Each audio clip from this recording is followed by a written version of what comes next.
Monterrey y Medellín no son ciudades iguales, pero sí parecidas. Las dos metrópolis presentan rasgos comunes: desigualdad, pobreza, espacio público deteriorado, pero sobre todo sufren en carne propia la violencia de los cárteles de la droga.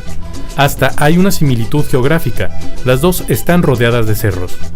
Historias similares que hoy obligan a Monterrey a que mire en el espejo de una de las ciudades más violentas de América Latina, que logró lo impensable: salir del hoyo negro en el que se encontraba. El modelo Medellín que aplicaron las autoridades colombianas, encabezadas por el exalcalde Sergio Fajardo, es perfectamente adaptable a las circunstancias que se viven hoy en Monterrey y su área metropolitana. Claro, la experiencia de Medellín es aterrizable aquí siempre y cuando haya real voluntad política de los gobernantes, participación activa de la sociedad civil e involucramiento de la academia. Pero principalmente el proceso de transformación será exitoso en los municipios regiomontanos solo si existe un verdadero combate a la corrupción en el gobierno. Es traer la historia de Medellín no solo como una historia interesante, exitosa, sino como un espejo del que se puede aprender, donde no necesariamente somos iguales, pero tenemos rasgos comunes, historias comunes y problemas comunes con Nuevo León y con el área metropolitana de Monterrey.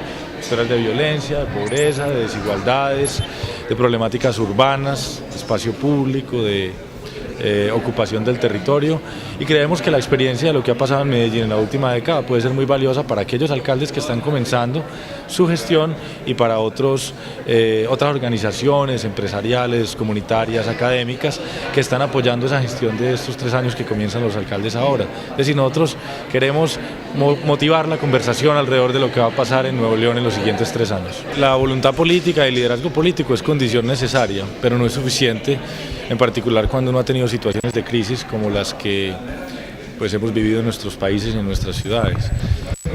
Para que efectivamente se dé un cambio, además del liderazgo político, se necesita el compromiso de la academia, una academia responsable, conectada con la sociedad, no solo formando profesionales, sino siendo protagonista del desarrollo.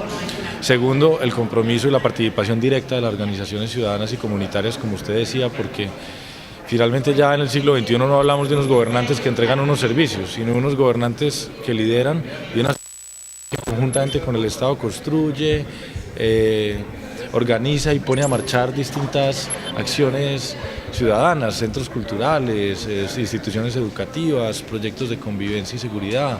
Nada de eso funciona si no es trabajando en equipo. Nosotros decimos que la cultura de la ilegalidad, que es un poco más amplio que la corrupción, porque es decir que la corrupción no es solo un asunto de quienes están del lado público, sino de quienes están del lado privado y mucho más allá de quienes lo aceptan y cohonestan y permiten.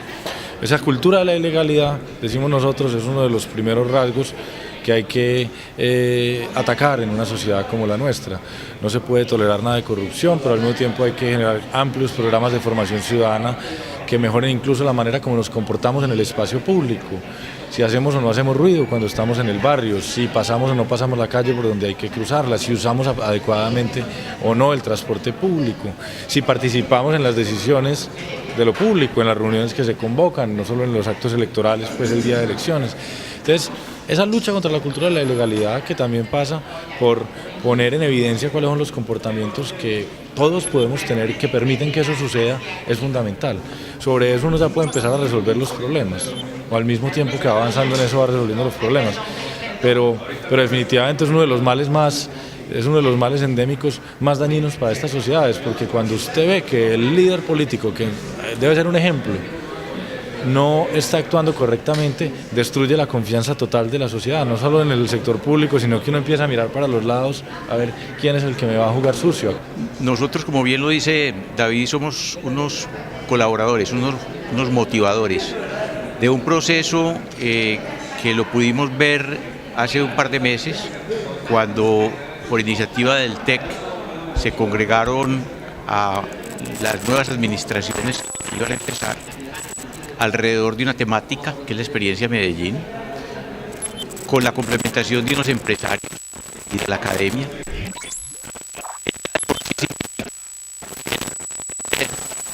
Los procesos de transformación no competen solo al Estado, sino a todos los agentes sociales, y que esos agentes sociales tienen muchísimas oportunidades de manejar su proceso Y una de las formas es conocer experiencias exitosas.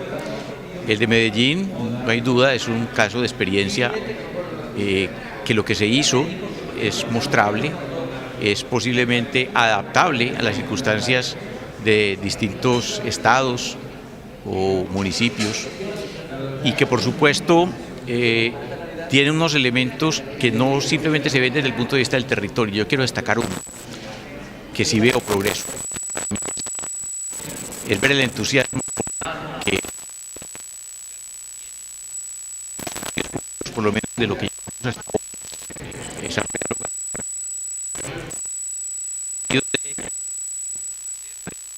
parte desde donde se contribuir al propósito que se han trazado y que viene el alcalde Hugo dentro de lo que él sintetizó en sus 3 pilares de gobierno. Okay. Ha comentado un punto importante, la voluntad política, el balance. Hay voluntad política, se pueden hacer este tipo de cosas, pero ¿qué ocurre si no hay, digamos, presión o empuje de la sociedad civil?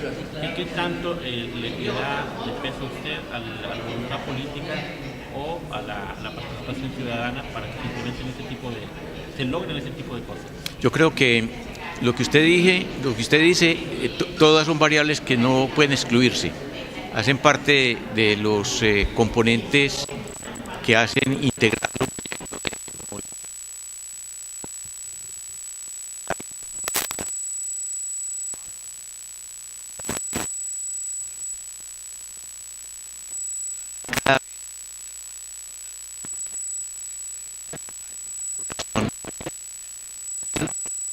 parte de lo que está ocurriendo.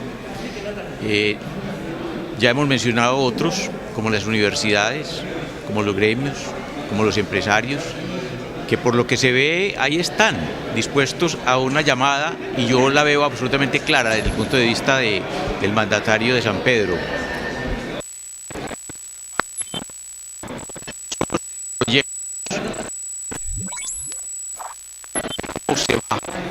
Se hace a través de la rendición de cuentas, que no sé si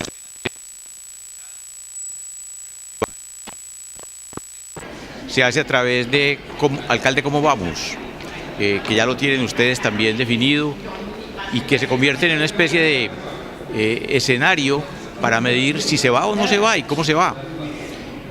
Y eso va generando en las administraciones unos controles que antes no existían posiblemente.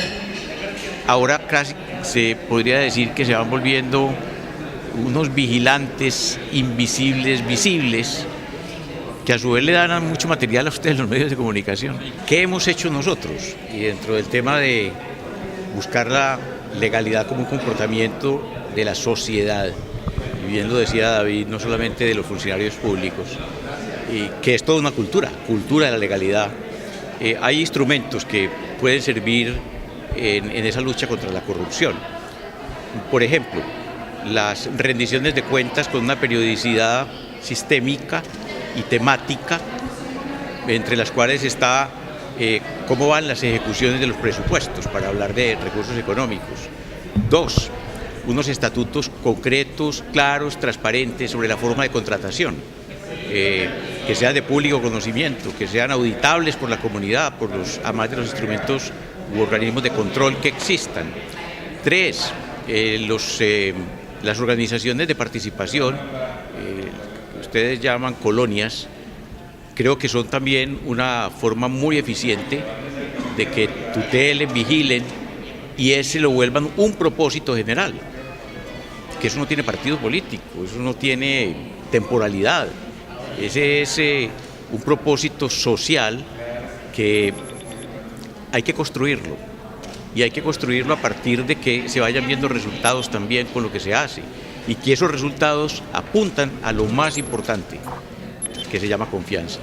Confianza en lo institucional, confianza en el Estado, confianza en que ese Estado es el responsable del control general del territorio, del control general de las variables que rigen el comportamiento de una sociedad.